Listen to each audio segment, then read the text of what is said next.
एक पापा अपनी 4 वर्ष की बेटी मानसी से बहुत प्यार करते हैं।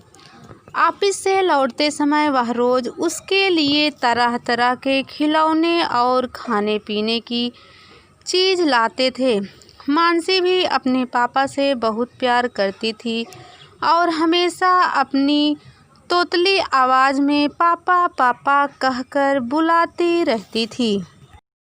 दिन बहुत अच्छे बीत रहे थे कि अचानक एक दिन मानसी को बहुत तेज बुखार आ गया। सब लोग घबरा गए। वे दौड़े भागे डॉक्टर के पास गए, पर वहां ले जाते मानसी की मृत्यु हो जाती है। परिवार पे तो मानो पहाड़ ही टूट पड़ा और पिता की हालत तो मरने जैसी व्यक्ति के समान हो गई। मानसी के जाने के हफ्तों बाद भी उसके पापा न किसी से बोलते न बात करते, बस हमेशा रोते ही रहते।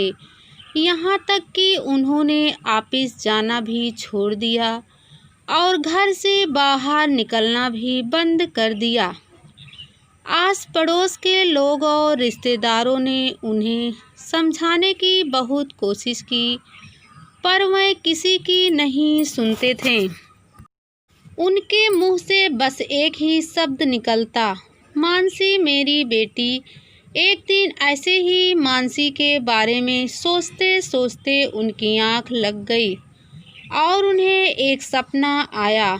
उन्होंने देखा कि स्वर्ग में हजारों बच्चियां परी बनकर घूम रही हैं, सभी सफ़ेद कपड़े पहने हुए हैं और हाथ में मोमबत्ती लेकर जल रही है। तभी उन्हें मानसी भी दिखाई देती है।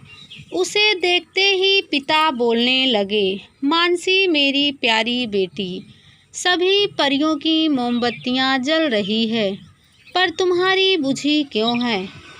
तुम इसे जला क्यों नहीं लेती हो? मानसी बोली, पापा मैं तो बार बार मोमबत्ती जला लेती हूँ, पर आप इतना रोते रहते हो कि आपके आंसुओं से मेरी मोमबत्ती बुझ जाती है। ये सुनते ही पिता की नींद टूट जाती है। उन्हें अपनी गलती का एहसास होने लगता है।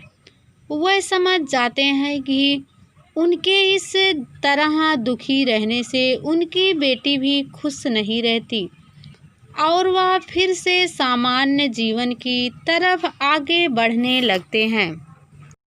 दोस्तों, किसी भी करीबी के जाने का गम शब्दों से बयान नहीं किया जा सकता, पर कहीं ना कहीं हमें अपने आप को मजबूत करके रखना पड़ता है और अपनी जिम्मेदारियों को निभाना पड़ता है, और शायद ऐसा करना ही मरने वाले की आत्मा को शांति प्रदान करता है। इसमें कोई शक नहीं कि जो हमसे प्यार करते हैं वह हमें खुश ही हमेशा देखना चाहते हैं, अपने जाने के बाद।